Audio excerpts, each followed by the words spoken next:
सबसे पहले तो आप सबको नमस्कार।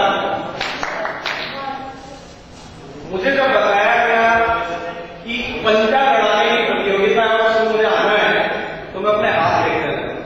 मैंने कहा क्या इसमें ताकत है कि मुझे बुलाया जा रहा है। फिर सेकंड थॉट डेवलप हुआ कि साहब सिर्फ शारीरिक बल नहीं मानसिक बल की भी बात है।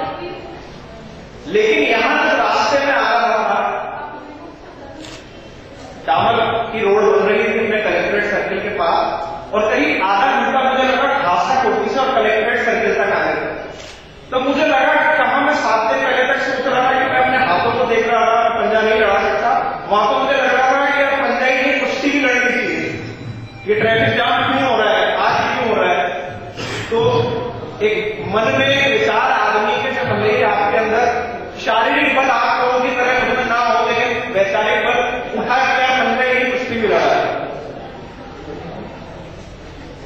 चाहे इसे संयोगवश कहेंगे, चाहे आप इसे प्रायोगिक तौर पर कहिए, आज आत्मिक शारीरिक और बौद्धिक बल की यहां जो बात हो रही है उस व्यक्ति के जन्मदिन पे हो रही है जिसने 150 साल पहले जन्म लिया और महज 40 वर्ष से भी कम की उम्र में पूरी दुनिया में हिंदुस्तान का डंका बजाया। मैं चाहता हूं उस युवा वर्ल्ड यूथ आइकन विवेकानंद के लिए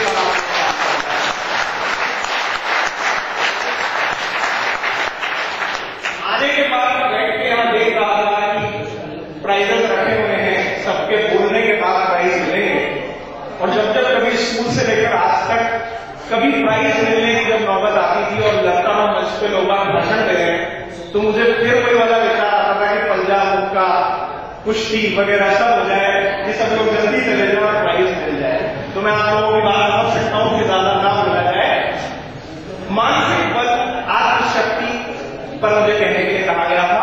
एक शेर के साथ मेरे के शेर के साथ अपनी बात कहूंगा।